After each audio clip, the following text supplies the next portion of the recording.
আসসালামু আলাইকুম। দূর দূরান্ত থেকে যে আমার এই ভিডিওটি দেখছেন সবাইকে অসংখ্য ধন্যবাদ। আমি ফারিনা ইসলাম, মুনতাহার রান্নাঘরে সবাইকে স্বাগতম। আজকে আমি আলু দিয়ে তৈরি করতে পারেন এরকম একটি মজাদার দুর্দান্ত বিকালের নাস্তা রেসিপি নিয়ে হাজির হয়ে গেছি। মাত্র 5 মিনিটে আপনারা এই নাস্তাটি ঝটপট তৈরি করে ফেলতে পারেন।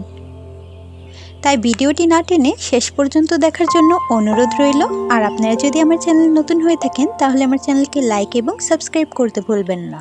তাহলে কথা না বাড়িয়ে চলুন মূল রেসিপিতে চলে যাওয়া যাক। প্রথমে নাস্তাটি তৈরি করার জন্য এখানে আমি কিছুটা পরিমাণ আলু সেদ্ধ করে নিয়েছি। এই আলুগুলোকে আমি গ্রেটার দিয়ে গ্রেট করে নেব। আপনারা চাইলে কিন্তু এই আলুগুলোকে হাতে ম্যাশ করেও নিতে পারেন। এবার আমার গ্রেট করা হয়ে গেছে। এখানে আমি অ্যাড করে দেব 2টি পেঁয়াজ কুচি। পেঁয়াজগুলোকে আমি ছোট ছোট করে কুচি করে নিয়েছি। এবার দিয়ে দিচ্ছি 2টি কাঁচামরিচ কুচি, ধনেপাতা কুচি দিয়ে দেব কিছুটা। এবার দিয়ে দিচ্ছি 1 চামচ পরিমাণ লবণ, হাফ চামচ দিয়ে দিচ্ছি এখানে লাল মরিচের গুঁড়া। ঝালটা আপনারা আপনাদের পছন্দ অনুযায়ী কম বেশি করে নেবেন। হাফ চা চামচ এখানে দিয়ে দেব চাট মশলা। এবার চায়ের চামচের 3 চামচ এখানে আমি কর্নফ্লাওয়ার দিয়ে দিচ্ছি। এই কর্নফ্লাওয়ারটা বাইন্ডিংয়ের কাজ করবে। আপনাদের কাছে কর্নফ্লাওয়ার না থাকলে আপনারা এখানে চালের গুঁড়ো ব্যবহার করতে পারেন। এবার এই সবগুলো উপকরণকে আমি ভালো করে মেখে একটা ডোয়ের মতো তৈরি করে নিচ্ছি। দেখতেই পাচ্ছেন এরকম একটা নর্মাল ডো তৈরি করে নিলাম। এবার ফিরির মধ্যে নিয়ে এটাকে আমি একটু লম্বালম্বিভাবে হাতের সাহায্যে একটু বেলে নেব। এবার এটাকে হাত দিয়ে একটু চাপ দিয়ে চ্যাপটা করে নেব। এভাবে চারপাশ থেকে সমান করে নিচ্ছি। এবার ছুরি দিয়ে ছোট ছোট সাইজ করে কেটে নেব। আপনারা আপনাদের পছন্দ অনুযায়ী বড় ছোট পিস করে কেটে নিতে পারেন, তবে এটা ভাজার পরে আরও ফুলে যায়, তাই আমি ছোট ছোট করেই কেটে নিচ্ছি। এবার একটি টুকরো উঠিয়ে এইটাকে আমি চারপাশ থেকে একটু ভালো করে সমান করে নেব, যাতে ভাজার সময় এটা খুলে না যায়। এরকম করে সবগুলোকে একইভাবে আমি হাত দিয়ে চেপে চেপে চারপাশটা একটু ভালো করে শেপ করে নিচ্ছি।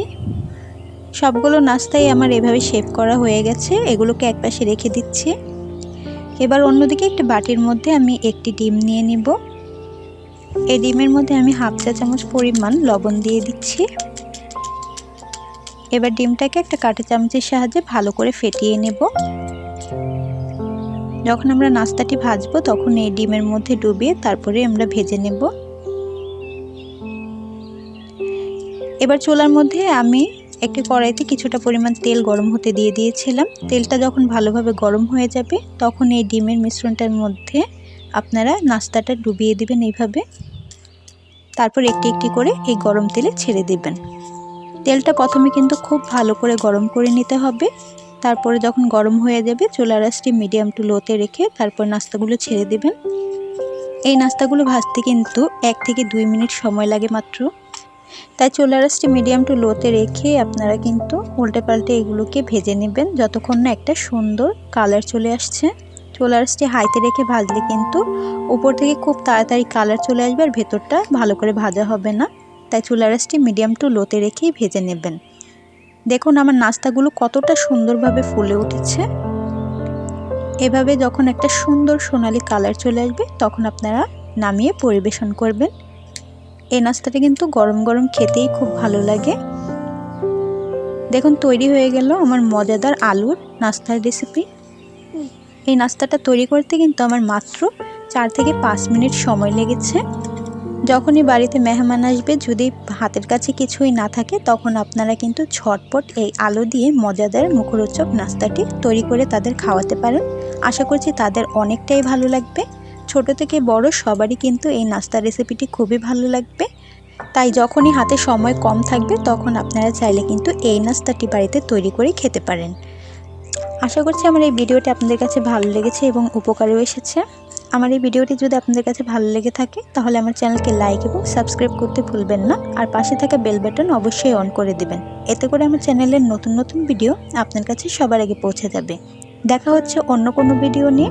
ততক্ষণ সবাই ভালো থাকবেন, সুস্থ থাকবেন। আল্লাহ হাফিজ।